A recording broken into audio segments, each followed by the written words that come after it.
aha igihe Abisiraheli bavaga muri Egiputa bamaze kwambuka inyanja itukura, Uwiteka yari yababwiye ko batezegera bivanga n'ubwoko bazasanga mu butayu.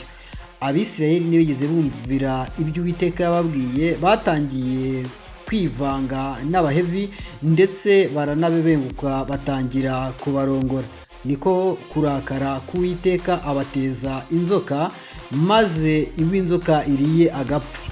Maze Mose atakira Abisiraheli, amaze gutaka Uwiteka aramubwira ati, Mose ngaho fata inzoka uyikore mu muringa uyimanike, Umwisiraheli wese uzazamura amaso akayireba azakira. Nuko Mose arabikora, abataregeze bapinga barebye iyo nzoka barakira, ariko abapinze baguye mu butayu. Si n'ibyo gusa, no mu isi yo kwa Nowa, igihe Nowa yabazaga inkuge, abantu benshi baraje bakajya bamusekera, imvura itinda kugwa nk'uko yabibabwiraga, maze bagenda bayitumamo, maze bamaze kuyitumamo Uwiteka abateza ubushita. Abateje ubushita, maze Nowa ababwira ko umuti ushobora kuzabakiza ari ukwisiga uwo mwanda bashyize mu nkuge. Ababyumvishe baragiye bafata ayo mabyi yabo barayisiga, maze bashobora gukira ubwo bushita. Ibyo rero mbivugiye iki? Reka ngaruke mu kanya nze nkubwire. Nk'uko uri kubireba rero, ahangaha urimo urabona ikigori. Twatangiranye n'ikigori, nawe wabibonye, ariko uyu nguyu ni umusatsi w'ibigori nyirizina. Icyo ngambiriye kukubwira ni umuti Imana yashyize mu bimera. Ibi ngibi hari ngiye kubikubwira, nawe utangire gupinga, cyangwa niba utangiye kubyumva ushobora guhita usikororinga cyangwa ugahita wumva yuko ari ubutekamitwe bw'ino minsi. Nyamara Uwiteka yatubwiye ko mu minsi y'imperuka tuzivurisha ibimera.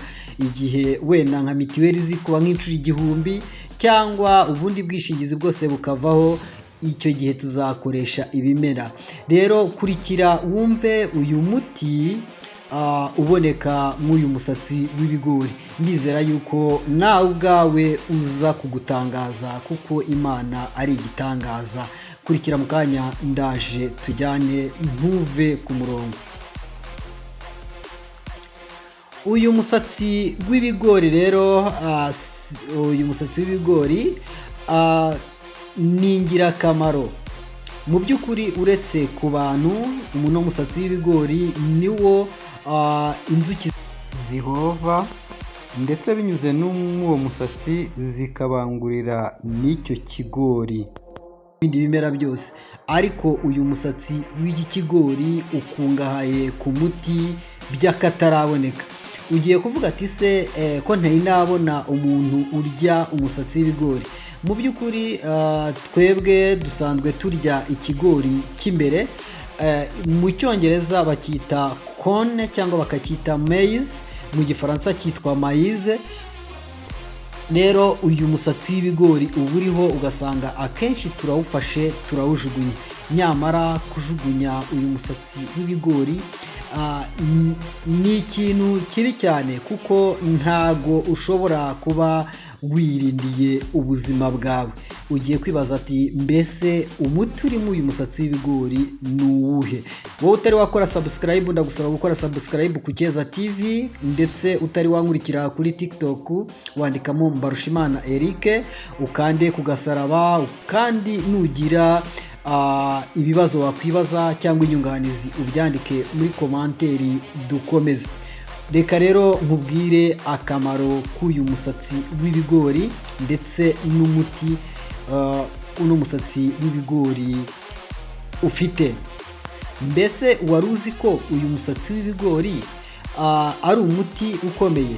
Uyu musatsi w'ibigori, reka duhere ku bagore. Uno musatsi w'ibigori iyo uwufashe ukawuvanga n'indimu ukabishyira mu mazi ugacanira litiro y'amazi ugacanira, warangira ugakoresha ayo mazi, uno musatsi w'ibigori uvura infection zifata muri nyababyeyi. Uyu musatsi w'ibigori si ibyo gusa, ukungahaye mu kuba wakwica udukoko dushobora kuba twakwangiza impyiko. Uyu musatsi w'ibigori kandi ushobora gukoreshwa mu buryo bwo kwirinda diyabete, mu kuvura diyabete. Uno musatsi w'ibigori uvura hypertension, ni ukuvuga ngo ba bandi bagira umuvuduko w'amaraso bashobora gukoresha uno musatsi w'ibigori bawucanira mu mazi, barangiza bakazajya bakoresha ayo mazi bayanywa. Mu by'ukuri abarwaye umuvuduko w'amaraso uregera umuvuduko w'amaraso, ndetse unanafasha impyiko kuyungurura amaraso kugira ngo amaraso atembere neza. Uyu musatsi w'ibigori mu cyongereza witwa silicone. Ino silicone rero ni ingirakamaro.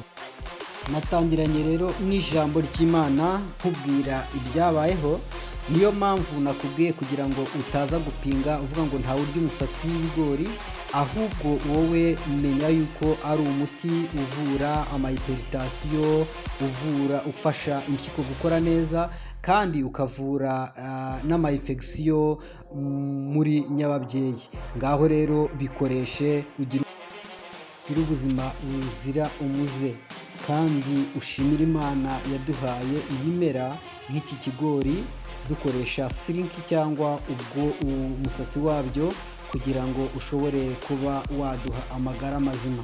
Reba ko iyo nzoka imanitse mu butayu wipinga, maze ushobore gukira, Imana iguha umugisha.